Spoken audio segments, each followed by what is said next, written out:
I'm from Kalihi, where mountains glide across the land, becoming my neighborhood. I'm from creaking bank beds, noisy radios that soothe and ache my soul day and night. I'm from scoldings, lickings, groundings, and pure love from faces and races. I'm from proud, the strong community of Kalihi.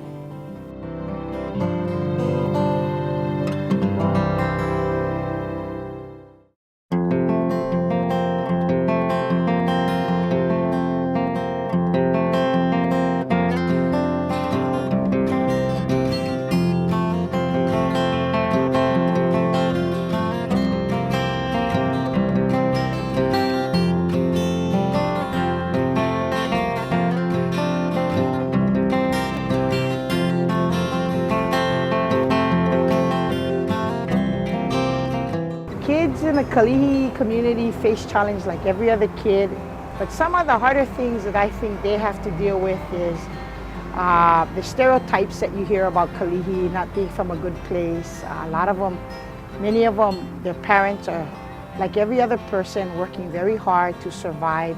A lot of their parents are working 2 to 3 jobs just to make ends meet. So a lot of them don't have the time to stay home and read and write with them and check up on their homework. So the kids that excel, they have help from their parents and community, but they mostly do it by themselves. We started out working with the students when they were 9th graders, and they did face a lot of challenges. They were trying to adjust to the new social and academic demands of high school.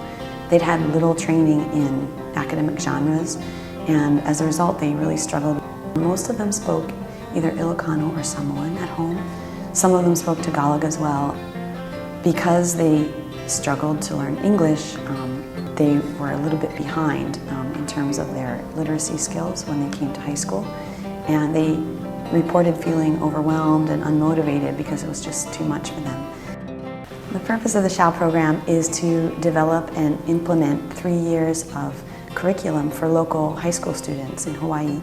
And we want it to be fun, engaging, relevant, and to help them develop their critical and academic literacies while they explore their hybrid identities.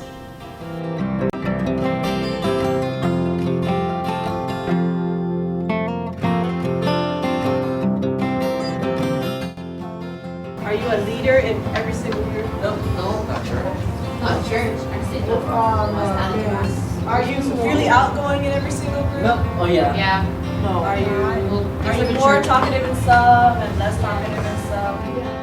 It's really important to know who your students are, and in working with our students for over the course of 3 years, we really got an opportunity to know who they are, how they learn, learn their learning styles, their linguistic backgrounds, their cultural backgrounds, and in knowing our students and them knowing each other as well, we're able to create lessons, activities, and curricula that are specific to their needs. Each year, students added to the foundation of what they had learned in the previous year's activities. And each year, the skills and activities grew more and more complex as students learned how to do academic research and to look critically at issues that they encountered. The SHOW program gave the students the opportunity to join the academic community and bring with them the richness that they carried from their home communities.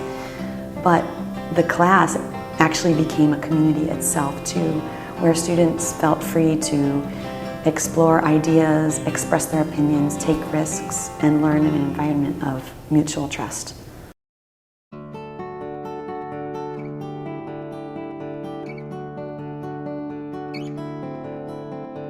Hawaii is an extremely diverse place, so as teachers here we have to understand not just multiculturalism but also our students' multiple identities.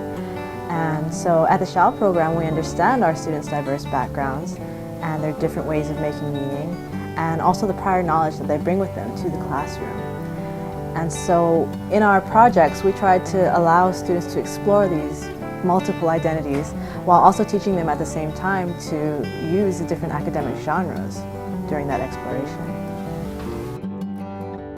One of our project goals is to use the students' experiences and languages as a resource to help to enhance their learning in school. And the fact that this high school has a large percentage of Samoan and Ilocano students, and yet they don't teach these languages at the schools, says that there's something wrong with this picture.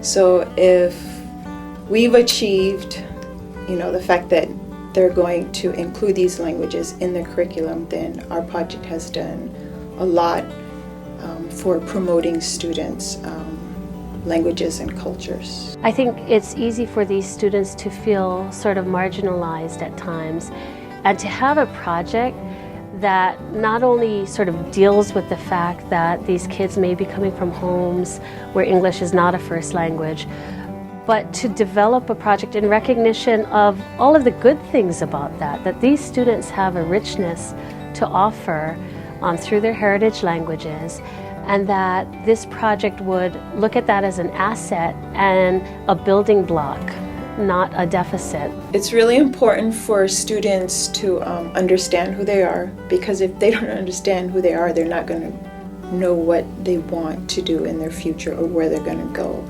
And learning about Samoan language or Ilocano language and history really provides them that kind of foundation. It gives them a positive sense of who they are, helps their self-esteem, and hopefully they'll become motivated, not as students, but also just as people in society who want to do something positive for themselves and for their community. There are other adults that were born and raised away from Samoa, and now they're coming to sit in our classes because they want to learn, they want to speak the Samoan language. And this is the opportunity we are giving them, and they missed it when they were young. Again, this is the right time to teach our young. This is the time. Same as the program we have here at the Farrington High School. A great opportunity for them, for the future, for the individualities, for these immigrant ethnicities, and for us all.